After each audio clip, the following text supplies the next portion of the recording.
Welcome back, guys. Week 1 of the preseason is in the books, and we have defeated the New England Patriots. Before we get started, remember to like, comment, subscribe, turn on those notifications down below. Let's get straight into talking about what happened in that last game. We put together the victory by a score of 37-17 as the clock hit 0, and with so many backups making standout plays today, let's go through the story of this game. The starters began the game, and that meant Kyler Murray took the snaps at QB, and he didn't look comfortable at all.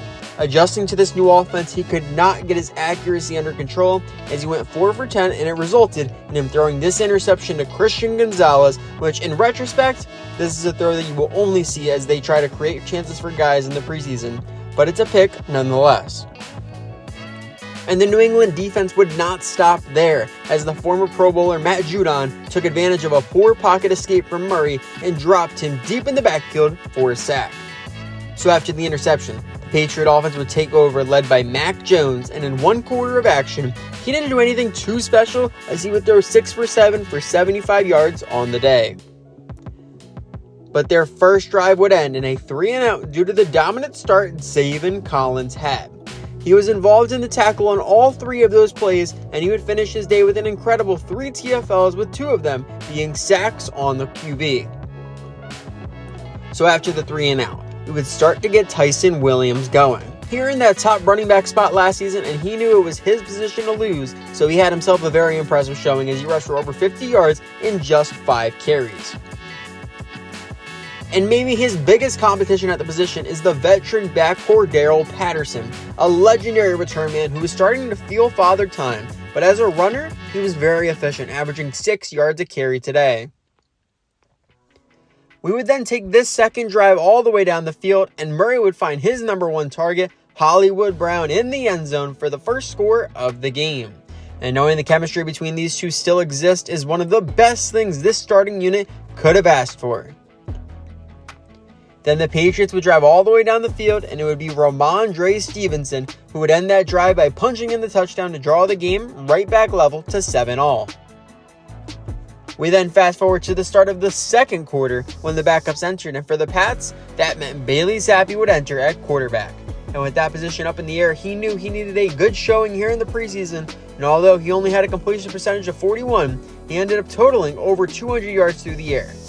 And the first guy he would target would be none other than the 24-year-old Tyquan Thornton. He made his presence felt quickly with 2 catches going for 64, and that would bring them near the red zone where it would be the backup tight end, Max Williams, who would have this phenomenal play where he came back to the ball, sped by the covering defender, and found his way into the end zone for the highlight of his 6th grab day. A great day not just for roster positioning, but also to get revenge as we were his former team. That would mean our number 2 signal caller in Clayton Tune would get his chance to prove he belongs on the roster this year, and he would put together an average second quarter as he went 10 for 18, throwing for 80 yards and a score.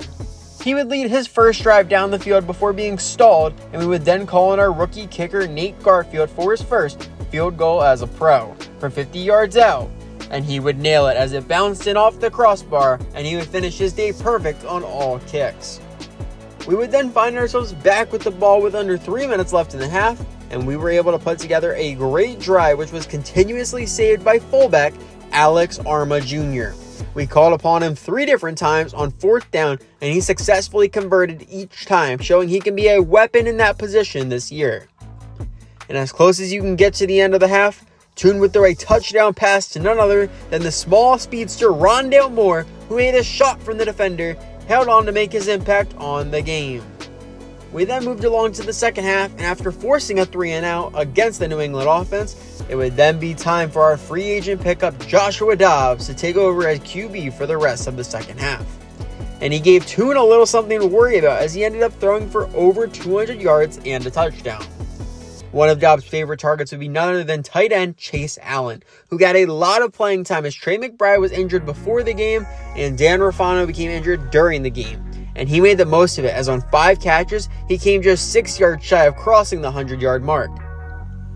But this is when the New England defense would begin to step up, as Dobbs' first drive would end in disappointment as he would end up throwing an interception to rookie DeMarco Barnes. And it was very unfortunate as he just never saw him there.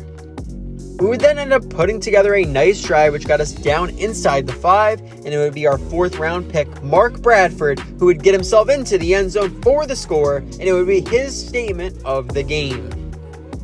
Now, for some context, our 2nd overall pick, Michael Ellison, was injured very early on in this game, and he would be forced off the field, meaning our 5th round pick, Lonnie Johnson, would be coming out as number 1 D tackle, and he would take over the drive after the Bradford touchdown, as he would start the drive with a dominant TFL on Strong, and then he would end it with a big-time sack on Zappi, which would end up taking New England out of field goal range. And then, as we near the end of the 3rd quarter, it would be the Patriots' Stephen Weatherly who would make a big-time play as he would explode off the line on a screen call so fast that he dropped Dobbs for the sack and forced us to punt the ball back. That would lead to Cameron Thomas putting on the pressure, as after the Pats put together an impressive drive, he would get to Zappi to drop him for a deep sack, and he would get home yet again as they tried to run the 2-minute drill late. Ryland would then kick a field goal to make this a touchdown game, and then we would put together an impressive drive to chew down the clock, which would end in our other rookie running back, Sean Jones, punching in a touchdown of his own with a diving effort that will be remembered by this coaching staff. New England would run the aforementioned 2-minute drill, and the man to end their hopes would be none other than cornerback Kelvin Joseph, as on 4th down he would fly in off the blitz and get home to drop Zappi for the game-clinching sack. But we weren't ready to send these fans home just yet, and we wanted to reward a man with so much to prove, a guy who had a phenomenal display throughout the game. We hit the deep ball to KJ Hamler, which would put him over 100 yards, a touchdown to his name, and end this game in walk-off fashion, sending these fans home happy. After the game, we went to the locker room and we wanted to speak with Elijah Wilkinson, and we said that we took Gary Fordham in the 1st round thinking he could be a big piece up front for years. He is a little raw, but we were hoping he could help him out. Wilkinson said, "Great minds think alike. He's been wanting to work with him from the second he heard his name called during the draft and asked what they should focus on." We responded saying we wanted to see how much we can improve his ability in pass protection.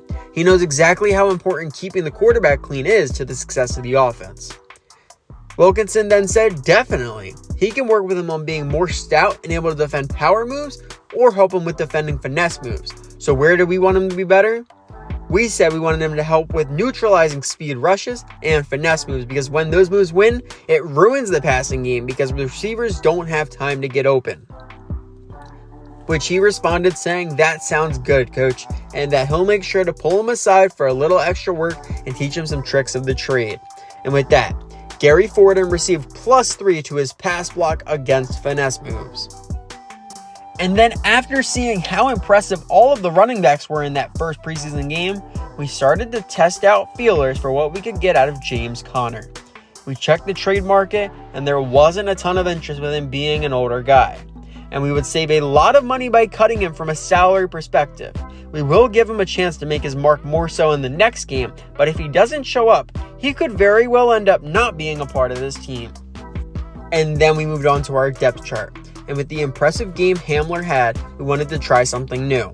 So we are going to give Hamler more opportunities in the starting unit because we're going to test out Hollywood Brown in the slot, seeing if we can involve him more there as well. We were then ready to look forward to our upcoming game, which will have us traveling into Kansas City to take on the Chiefs. And while it won't truly be it until the regular season, we can call this a Super Bowl rematch. We won't take much time with our roster review as we are very familiar with this team. From an injury perspective, we are completely healthy, while the Chiefs will be without backup tackle Lucas Niang, as he will be dealing with a back strain that will keep him off the field. Then, we went through the roster, and we know this team is filled with superstar talent, starting with their most impressive guy by far, QB Patrick Mahomes, who's on his quest to become the GOAT.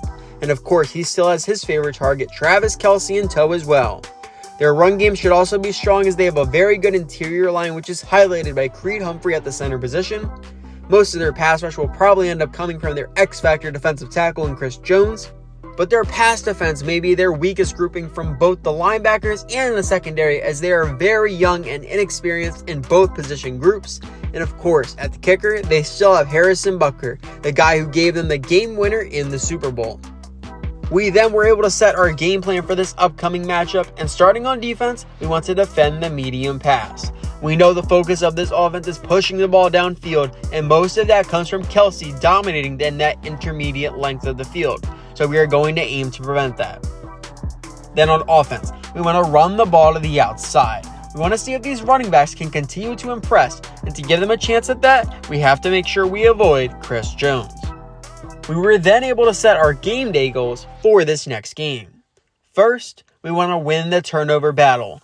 We won this very battle against them in the Super Bowl, and we saw how close that got us then, so we'll go for the same thing this time. Next, we want to get 300 plus offensive yards. While this isn't a bad defense by any means, their pass defense is definitely their weak point, and maybe we can capitalize on that with some good play action. After that, we want to allow 24 points or less. We know this offense is elite, and it will be difficult to stop them, but if we can keep them at that mark, then hopefully we can outpace them in the scoring department. And lastly, we want to get 200 plus rushing yards. With 4 guys who impressed in the run game in our last game, we want to see if they can do the same with a dominant D tackle plugging up the middle. Then before we went through training, we now had Trey McBride healthy, and we knew we still wanted him to be a focus player for training. So we switched him in to replace Michael Allison, as we think McBride has a better chance of being a big-time contributor. We then went through practice for this week, and we did not escape unscathed, as Rondale Moore would suffer a high ankle sprain, which will ensure that KJ Hamler gets a lot of reps this week, and then Elijah Wilkinson ended up straining his shoulder, and that means John Gaines will get to play with the starting unit this week. And with that, we have discussed everything we have needed to for this week. If you guys enjoyed, remember to like, comment, subscribe, turn those notifications down below, and I will see you all next time as you head into Kansas City to take on the Chiefs.